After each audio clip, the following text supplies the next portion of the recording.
Welcome to Make a Path Presents. I'm Ronnie Hayes, and today let's talk about the future of the Walking Dead TV show, pulling inspiration from the comic in a massive way. Now, I just want to let you guys know this video is going to definitely be raw because in March we're transitioning towards more focus on polished videos that take more time in editing and getting it done right. So I was in the middle of working on one of the Deeper Into videos coming out, and this thought hit me, and I just could not get it out of my mind, and it had to do with the Commonwealth storyline in the comic. Now, if you're not a comic reader and you don't want spoilers, I'm not going to go into any main spoilers, but I will give a little mild one. We know they're going to meet new people in a thing, so let me just give you a summary. Essentially, it's just a huge community. I mean, massive. It's big. You could pretty much be in this community and it looks like the real world. You know what I mean?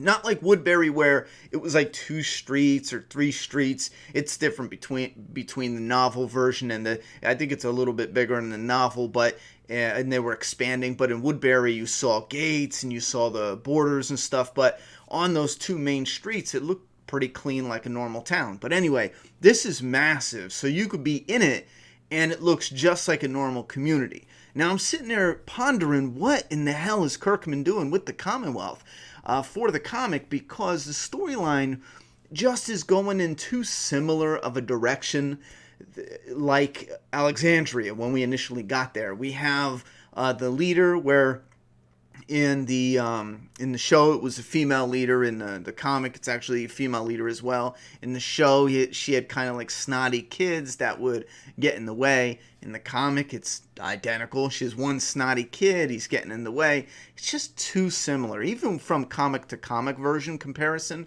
it is similar. It's just gender swapped, but they still had kids that got in the way, and they were still leaders of this community, and Rick came in and eventually transitioned to become the leader. And it's actually heading towards a very similar path with Rick and their group. Potentially they could misdirect us here, and this is where I'll add a little warning. This could be speculation that isn't founded, where in a few issues we find out that they have nothing to do with the Commonwealth and they actually retreat back to Alexandria. But then you're thinking, well, why did we spend so long with the Commonwealth? Why did we hype up the stormtrooper-like soldiers? Why are we doing all this? So I sat back and I was thinking, you know what? Yes, Kirkman had that lawsuit with AMC, so maybe there's a few people on the corporate side that he's no longer cool with. I could see that. But Greg Nicotero, he's cool with him. The producers, the other executive producers, he's cool with them. Scott Gimple, he's definitely cool with Scott Gimple. And what's Scott Gimple doing? Not only that, let me put in there, him and Scott Gimple came together and created a new comic book together recently. They just released issue 8, and they're taking a hiatus and coming back with another volume, another 8 issues. You know what I'm saying? So they're working closely together. They're not just still friends from The Walking Dead, but they're working closely together. Why is that important? Because Scott Gimple is Chief Content Officer on The Walking Dead. And what do we know? 2 signs that AMC is going to cling on to this franchise for dear life. One little hint that I think a lot of people make jokes of, but they overlook: the kids. Bro, it's not a coincidence they have Aaron, Raisin, Gracie connected to the Rick Grimes. Rick saved Gracie, you know what I mean? Well, I mean, killed her father, but still, there's a Rick legacy character connection. You got Judith, adopted by Michonne. It's Rick's adopted kid, Shane's actual kid, maybe possibly. You got RJ, which is actually Rick's kid. You have Glenn's kid, Maggie's kid. You got now Jerry's kids. They're definitely focusing on kids, and I feel like that's for down the road. That's their long game plan, okay? On top of that, you have... Wait, what was the other one? I want to make sure I'm staying on point.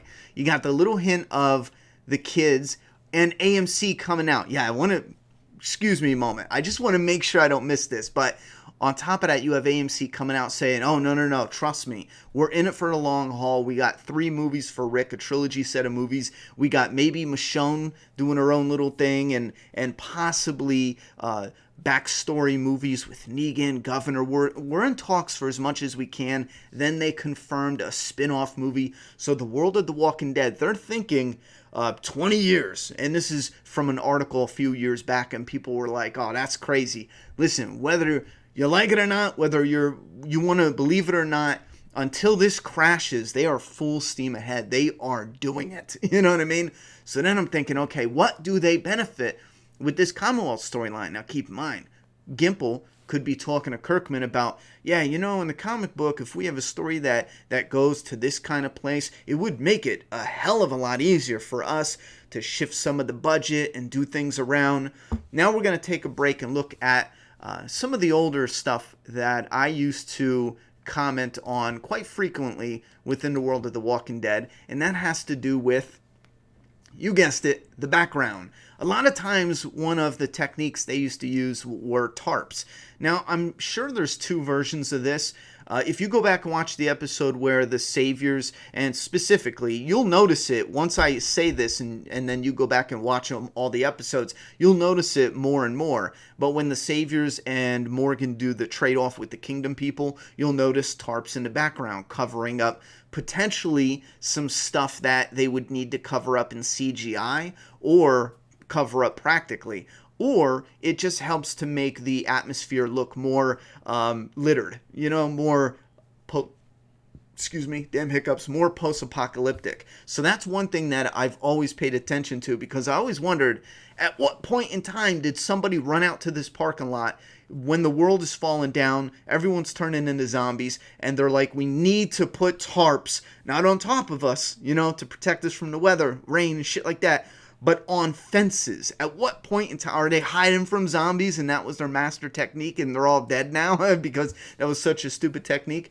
Well, if you look at a lot of the areas that are background areas. Now, Georgia has a very unique look, very old-timey look, very industrial business square. A lot of their buildings are square, and they still have that old look to them. Speaking of square, this is coming up in some of the newer episodes.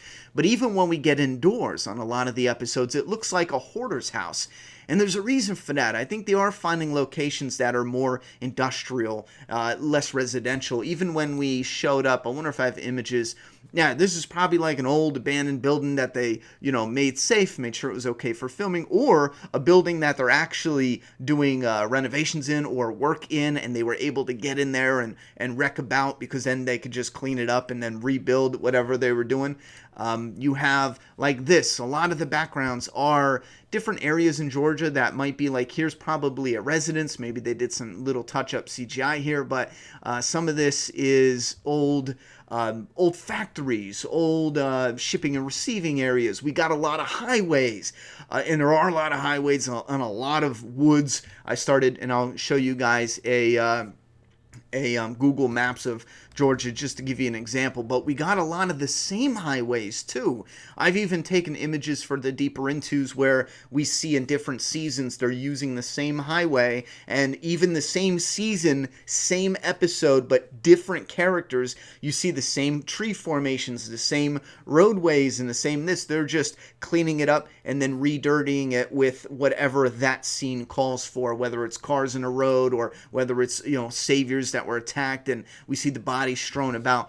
And again, here is probably, I would imagine, this is somewhere behind where they are filming by the Raleigh studios or something. And again, I'll show you on the whatchamacallit. But keep in mind, in the background, see how it's all industrial? And that's because residential, people keep it nice and clean, even if you have businesses nice and clean. But when you have industrial areas, not a lot of maintenance with the landscaping. And then when you have resident or industrial, you know, old factories and old businesses that are out of business, it's going to look post-apocalyptic, and you're going to have a lot of overgrowth and things like that. And again, we have a bunch of saviors here chilling in what looks like maybe an old factory.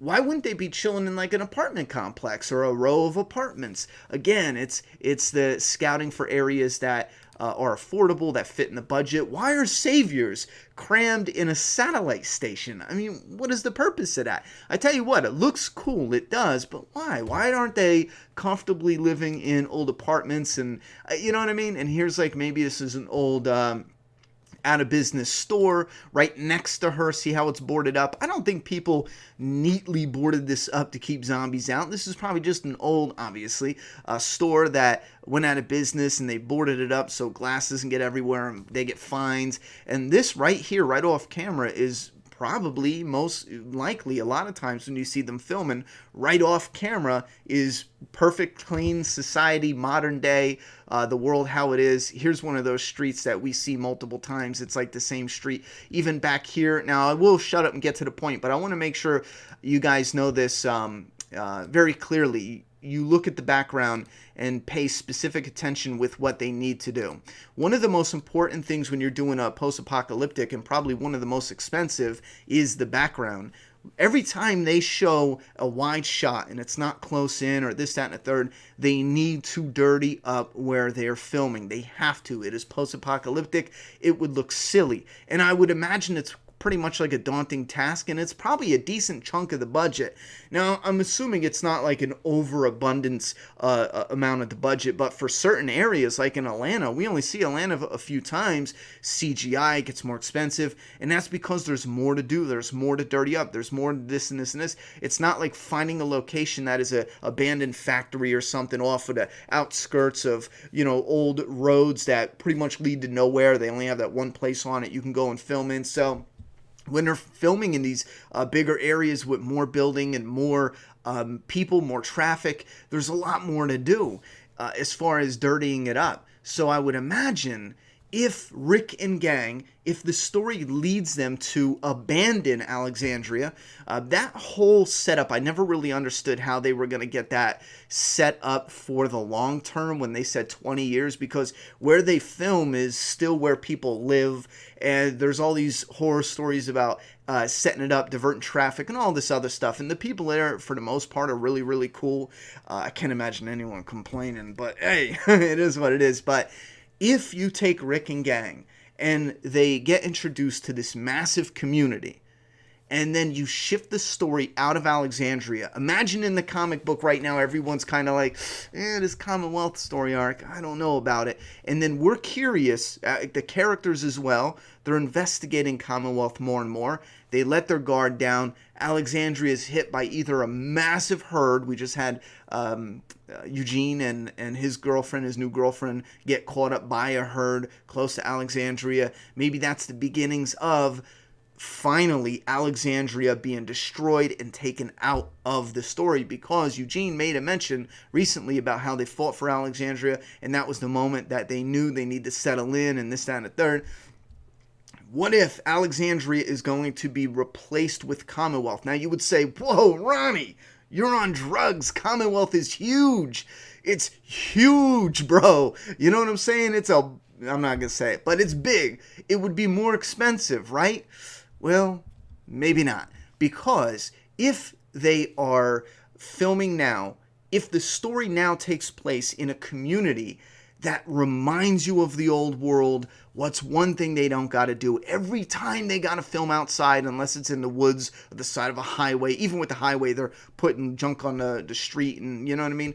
But when they're not filming in those locations, and you got to dress the set, which probably costs a lot of money when you're doing a post-apocalyptic film. Like, I could do a film about me and my dramatic life, and I can film outside independent right now. Pick up a camera, go. But if I wanted to do a post-apocalyptic story, I can't do that. It's going to cost money, or I got to really scout for those specific locations.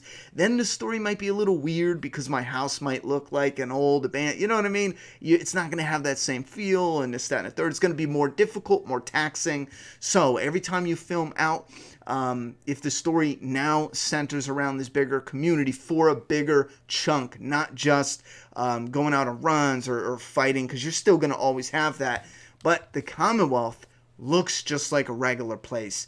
So if you have the story where the people get back to normal, you have normal streets wherever you go to film. It's already set up, already clean, already nice. Set up a couple of these tents, and now you have just really possibly adjusted the budget. Instead of getting everything and decorating it to look nasty and old and worn out, or maybe even, I'm trying to think, because keep in mind, I never had to scout for locations legally and go through the process of making sure it was inspected, because that, you don't just say, here's a broken barn, it looks great. No, you actually have to have a crew go in there, and I don't know the specifics. I just remember what I hear from interviews and stuff, but they got to go in there and make sure it's safe. There's other fees and other this, that, and the third that you got to put into that. It's not just like, oh, look, here's a shitty factory, let's film there. No, you got to have a crew go in and make sure your actors aren't going to get hurt, the floor's not going to cave in and fucking kill everybody, you know what I mean? So now you took that budget, or a big part of the budget, you stripped it down, and you set up a couple of these tents. Look at them, 1, 2, 3, 4, 5. Throw a couple of those down the aisle there, slap some tables out there. Now imagine the budget where you have a few folding tables, you got a few of these pyramided tents, put them in a little storage container that's mobile, that travels back and forth. If you got to film on this section of the street or over here, or maybe they have something they already know they want to set up that can be, instead of having where they film now, they turn it into like one of the interior Commonwealth areas, or maybe even they do keep filming more of in Sonoya or wherever they film right now.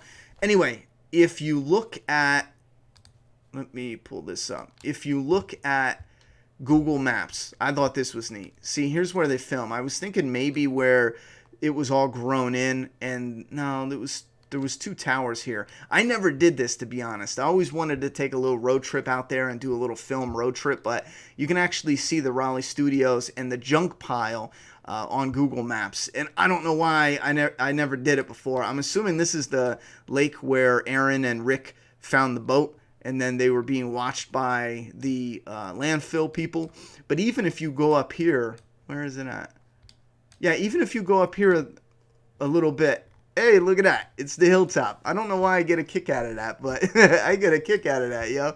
And I was looking at where The Walking Dead films. Now, this is where it gets a little weird, because this looks like it is up to date. But if you actually go to the street view, it is from 2013, and I don't believe they were actually filming there in 2013. That would be, no, they'd be at the prison in 2013. So the street view, if you go like this, where the Walking Dead set is now, that is what it looked like before they were actually filming there. But if you scroll back out, then it turns into a little different view.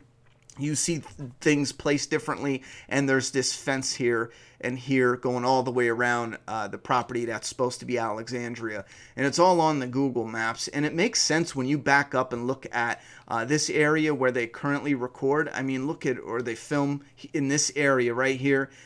Look at all this green. I mean, even if you back out, look at all this green. There's a big difference between filming in this location as opposed to, let's say, if you wanted to film The Walking Dead where I live. Look at that madness. No, you're not doing it. It's just not, I mean, look at that shite. It's just not happening, bro. Anyway, I got a kick out of that. I'm going to have to put together some sort of location map to go and do a little tour. I think that would be real fun towards the end of this year, if we can get it to work, either 2019 or 2020. One of the big things would be to try to squeeze in there and maybe meet like one of my favorites, like Rick or something. He was my favorite, but he's gone. So at this point in time, 2019, 2020, I don't really care. You know what I mean? Because Rick ain't going to be there no matter what. So we'll just get out there when we can. But you guys let me know what you think. As one fan to other fans out there, is there a possibility that what they are setting up with, and I'm going to bring that picture back up, of how clean the Commonwealth looks, is there a possibility that what they are moving forward to with the Commonwealth storyline is a big hint or a tease at the direction we can see the story of the TV show going, where we get a lot of these set pieces taking place in areas that look like our regular world instead of post-apocalyptic. And that would, I think it would make a lot of scenes filmed. It would be a lot more there will be a lot more contrast when we get them out on the roads and we see these other groups that are living like bandits or other travelers like that, or even out on the road doing different scavenging or looking for supplies or materials or trading if there's still other communities like the Hilltop. I wouldn't be surprised if the Hilltop becomes one of the main locations. It just seems like it's out there in its own little area and it's not right there where everyone's living. Again, I just don't understand that deal that they got in that setup. I just don't get it. Maybe I need to see it to figure out how it functions, but it seems like a pain in the ass. You know what I mean? But put your thoughts and opinions down in that comment box. I'm done talking. It's your turn.